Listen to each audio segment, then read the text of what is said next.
Hello everyone, welcome to the session. आज हम discuss करने जा रहे हैं ग्रेड 11th पॉलिटिकल साइंस का चैप्टर 4 सोशल जस्टिस। देखिए, जैसे प्यार, लव एक इमोशन है जिसे एक्सप्रेस करना वर्ड्स में डिफिकल्ट है, बट प्यार के अलग अलग रूप हो सकते हैं। वैसे ही जो जस्टिस है वो भी अलग अलग फॉर्म में हो सकता है। So justice is a lot like love. दूसरी चीज, जब हम जस्टिस या लव देने की बात करते हैं तो उसमें एक पैशनेट, एक पॉजिटिव रिस्पॉन्स आता है वो बंदा जो दे रहा होता है, जो उसे एडवोकेट कर रहा होता है। जैसे हम लव की बात करते हैं जिसमें हेट्रेड की कोई जगह नहीं होती, वैसे ही जब हम जस्टिस की बात करते हैं तो जरूरी है, जितना जरूरी हमारे लिए जस्टिस होता है उतना ही जरूरी हम दूसरों के लिए भी समझे कि जस्टिस की अहमियत है।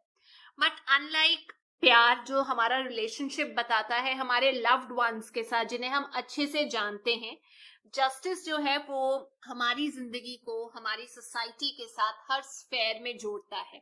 हमारा जो रिश्ता है बाकी लोगों के साथ, उस पे जस्टिस बहुत अफेक्ट करता है, बहुत इंपॉर्टेंट रोल प्ले करता है पब्लिक लाइफ में ऑर्डर मेंटेन करने के लिए, प्रिंसिपल्स के साथ सोसाइटी को चलाने के लिए जस्टिस एक इंपॉर्टेंट रोल प्ले करता है।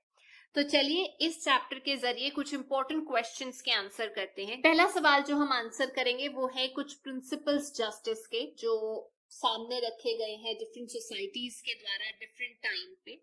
दूसरा, what is meant by distributive justice. तीसरा, हम जॉन रॉल्स के आर्ग्यूमेंट के ऊपर डिस्कशन करेंगे जो बताते हैं एक फेयर और जस्ट सोसाइटी कैसे एग्जिस्ट कर सकती है और उसमें किस तरीके से हर मेंबर का भला हो सकता है जो अपने राइट्स, अपने ग्राउंड्स के लिए खड़ा होता है। तो चलिए डिस्कशन स्टार्ट करते हैं जस्टिस के साथ कि व्हाट इज जस्टिस। सदियों पुराने ये जो कल्चर्स हैं, ट्रेडिशंस हैं, इसमें एक ही सवाल पूछा गया है कि जस्टिस क्या होता है। ऑल्दो इसकी इंटरप्रिटेशन अलग अलग टाइम पे अलग अलग जरिए से दी गई थी। जैसे एंशिएंट इंडियन सोसाइटी की बात की जाए तो उस टाइम पे जो जस्टिस था उसको एसोसिएट करा जाता था धर्मा के साथ। धर्मा का मतलब होता है सोशल ऑर्डर। जो धर्म था या धर्मा था वो एक प्राइमरी ड्यूटी मानी जाती थी किंग की, कि वो जस्टिस बना के रखेंगे। तो तब की डेफिनेशन जस्टिस की ये थी एंशिएंट टाइम में। चाइना की बात की जाए, चाइना में जो फिलोसोफर थे, फेमस थिंकर थे कॉन्फ्यूशियस, वो ये बोलते थे कि जो किंग है वो मेंटेन करेगा जस्टिस को। वो कैसे मेंटेन करेंगे जस्टिस को? जो लोग गलत कर रहे हैं उनको पनिश करके, और जो लोग ठीक कर रहे हैं, वर्चुअस है, उनको रिवॉर्ड देके। 4th सेंचुरी बीसी में एथेंस, जो ग्रीस में जगह है, वहां पे प्लेटो ने डिस्कस किया जस्टिस के बारे में अपनी बुक के अंदर द रिपब्लिक। उसमें उन्होंने अपने टीचर सोक्रेटिस के बारे में बात की, और सोक्रेटिस बात कर रहे थे अपने यंग फ्रेंड्स जिनका नाम था ग्लायोकान और एडिमेंटस। तो बात करते करते प्लेटो ने एक्सप्लेन किया कि हम लोगों को जस्टिस के बारे में क्यों कंसर्न होना चाहिए, क्यों टेंशन लेनी चाहिए। तो ये जो दो दोस्त थे सोक्रेटिस से, वो पूछते हैं कि क्या जरूरत है कि हम जस्ट हों, कि हम सही हों, मतलब ऐसा क्या है। हम ये देखते हैं कि जो लोग अनजस्ट है, अनफेयर है, वो बेटर ऑफ है, वो काफी तरक्की कर रहे हैं। जो रूल्स को ट्विस्ट करते हैं अपने इंटरेस्ट में, जो टैक्स नहीं पे करते, जो झूठ बोलते हैं, डिसीव करते हैं, वो ज्यादा सक्सेसफुल हैं एज कंपेयर टू वो लोग जो सच, ईमानदारी के रास्ते पे चलते हैं। मतलब वो लोग तो कई बार इतने स्मार्ट होते हैं जो झूठ बोलते हैं कि वो पकड़े भी नहीं जाते। तो मतलब हम लोग अच्छे बन के क्या हासिल कर पाएंगे? तो इस पे सोक्रेटिस ने अपने फ्रेंड्स को, यंग लोगों को एक बात समझाई जो मुझे बहुत अच्छी लगती है। तो सोक्रेटिस बोलते हैं कि हर कोई अगर अपने सेल्फिश इंटरेस्ट को पूरा करने के लिए इनजस्टिस करे, रूल्स को मैनिपुलेट करे, तो कोई गारंटी नहीं है कि किसी का भला होगा। इनफैक्ट हो सकता है कि सबका नुकसान हो। लॉन्ग टर्म में सोसाइटी का नुकसान होना जरूरी है। अगर कोई सब अपने हिसाब से चलाए, अनजस्ट वेज में सोसाइटी में चले, तो इसीलिए लॉन्ग रन में लॉज का होना, जस्टिस का होना, डेकोरम का होना और खुद का जस्ट होना बहुत जरूरी है। इट्स इंपॉर्टेंट कि जस्टिस ग्रांट किया जाए। जस्टिस का मतलब है जस्ट होना, सही होना, सही चीज को सही बोलना।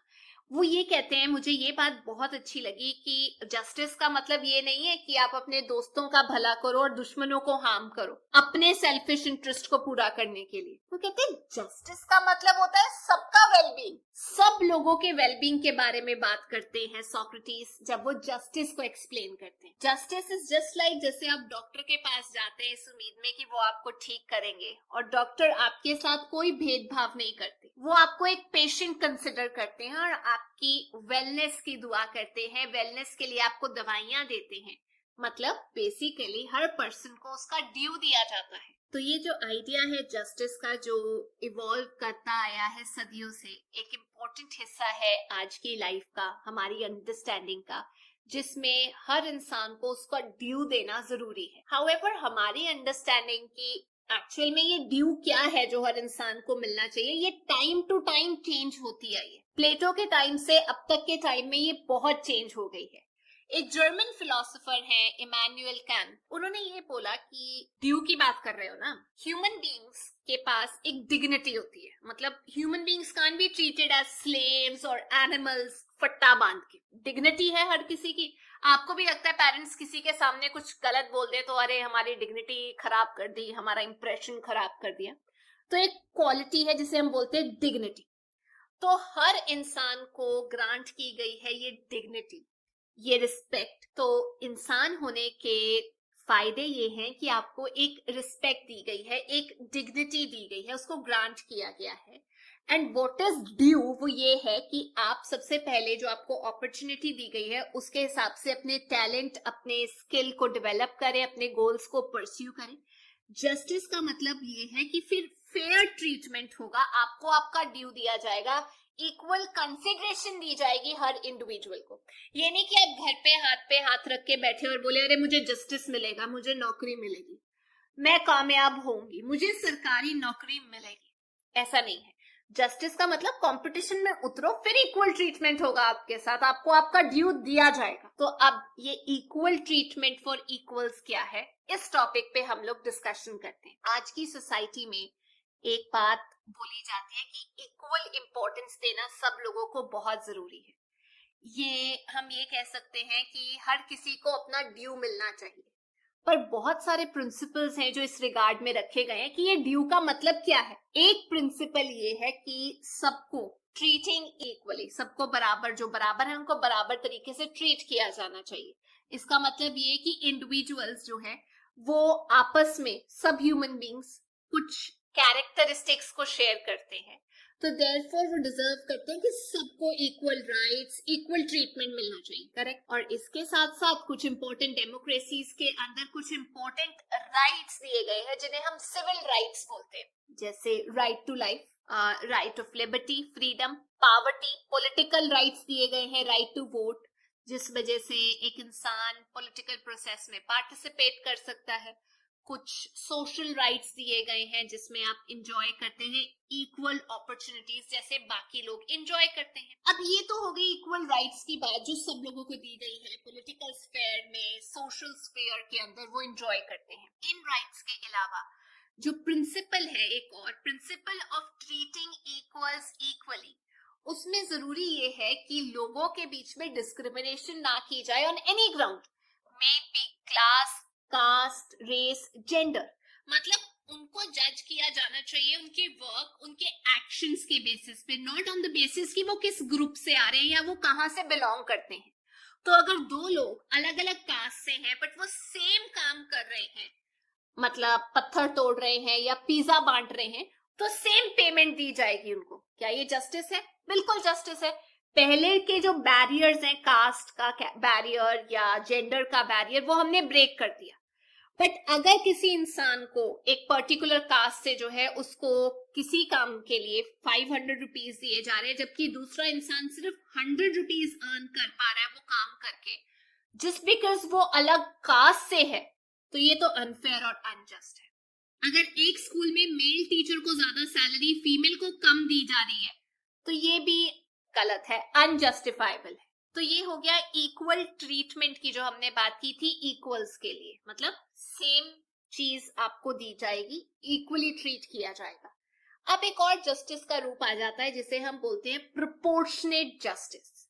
जब इक्वल ट्रीटमेंट की बात की जा रही थी, वो एक अकेला प्रिंसिपल नहीं है जस्टिस का, उसके अलावा सर्कमस्टांसेस चेंज हो सकते हैं जिसके लिए सबको इक्वल ट्रीटमेंट देना अनजस्ट हो सकता है। जैसे आपके स्कूल में एग्जाम्स हुए, ठीक है, तो उन्होंने ये बोला कि जो जो बच्चा एग्जाम में बैठा था उसको सेम मार्क्स दिए जाएंगे, तो आपको लगेगा कि अरे ये तो गलत तरीका है, मतलब जिसने जितनी मेहनत की है उस हिसाब से वो एग्जाम में बैठा और उसने अपना टैलेंट दिखाया, मार्क्स भी उस हिसाब से आने चाहिए। लेकिन अगर सबको एक बेसलाइन दी गई, इक्वल राइट दिया गया और जस्टिस जो है वो गलत दिया जा रहा है, मतलब प्रोपोर्शनेट नहीं है कि किसने कितनी मेहनत करके एग्जाम में नंबर कमाए, आपका जो क्वालिटी था एफर्ट का वो तो कॉम्प्रोमाइज हो गया ना। तो ये इस प्रिंसिपल पे हाईलाइट करता है कि अगर लोग एक काम कर रहे हैं तो उसकी सेम सैलरी होनी चाहिए, वो फेयर और जस्ट है। लेकिन अगर वो अलग अलग काम कर रहे हैं, जैसे अलग अलग परफॉर्मेंस थी तो अलग अलग मार्क्स आएंगे, तो उस हिसाब से उनको सैलरी मिलनी चाहिए उनके स्किल के बेसिस पे, वो कितना खतरनाक काम कर रहे हैं उसके बेसिस पे। तो एक क्राइटेरिया ये होना चाहिए कि कुछ वर्कर्स जो हैं वो जितना अपना कैलिबर डाल रहे हैं उस हिसाब से उन लोगों को उनका शेयर मिलना चाहिए। अब जैसे अगर हम कंपेयर करें पुलिसमैन या वर्कर्स जो हैं, उनकी सैलरी एट पार नहीं हो सकती जो बाकी लोग अर्न कर रहे हैं। तो इसीलिए जस्टिस जो है सोसाइटी में वो तभी प्रिवेल कर सकता है अगर प्रिंसिपल ऑफ इक्वल ट्रीटमेंट हो, सबको ट्रीटमेंट इक्वल दिया जा रहा है, और उसके साथ बैलेंस आउट किया जा रहा है principle of proportionality. Equal treatment भी है और प्रोपोर्शनल भी है कि आप जितना काम कर रहे हैं उस हिसाब से आपको उसका रैंक या आप उस हिसाब से अपना अर्न करेंगे। तीसरा, जस्टिस देते हुए हम बात करते हैं रिकॉग्निशन ऑफ स्पेशल नीड्स। ये जस्टिस का थर्ड प्रिंसिपल है। दो हमने पढ़ लिए, पहला प्रिंसिपल ऑफ इक्वल ट्रीटमेंट, दूसरा प्रिंसिपल ऑफ प्रोपोर्शनैलिटी। स्किल के हिसाब से इंसान को हम फैक्टर इन कर सकते हैं। तीसरा है रिकॉग्निशन ऑफ स्पेशल नीड। का मतलब यह है कि सोसाइटी को ध्यान रखना पड़ेगा कि कुछ लोग जो है उनको स्पेशल अटेंशन की जरूरत है, उनके लिए हमें सोशल जस्टिस प्रमोट करना पड़ेगा। क्यों? क्योंकि उनका स्टेटस जो है वो दबा हुआ था, उनको इक्वली ट्रीट नहीं किया जा रहा था, दे वर डिस्क्रिमिनेटेड, उनको इक्वली रिवॉर्ड नहीं किया जा रहा था। तो वो लोग अगर इक्वल शेयर एंजॉय करना चाहते हैं अपना सोसाइटी के अंदर, तो बहुत जरूरी है कि उन लोगों को थोड़ी नेसेसरी कंडीशंस दी जाए, ट्रीटमेंट दिया जाए, ताकि वो जो प्रिंसिपल है ऑफ ट्रीटिंग इक्वल्स इक्वली वो इम्प्लाई किया जा सके उनपे। क्योंकि अभी वो इक्वल नहीं है, वो इस कंडीशन में नहीं है कि उनको इक्वली ट्रीट किया जा सके, तो उनको स्पेशल अटेंशन की जरूरत है, स्पेशल रिकॉग्निशन की जरूरत है।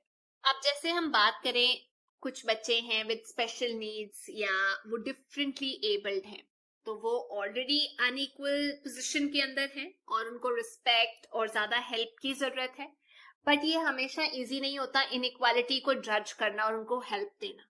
लेकिन जो क्लियरली दिखाई दे रहा है कि फिजिकल डिसेबिलिटी है, एक्सेस नहीं है अच्छी एजुकेशन का, हेल्थ फैसिलिटी का, ये कुछ फैक्टर्स हैं जो हम ग्राउंड मान सकते हैं जिसमें हम स्पेशल ट्रीटमेंट दे सकते हैं उन लोगों को।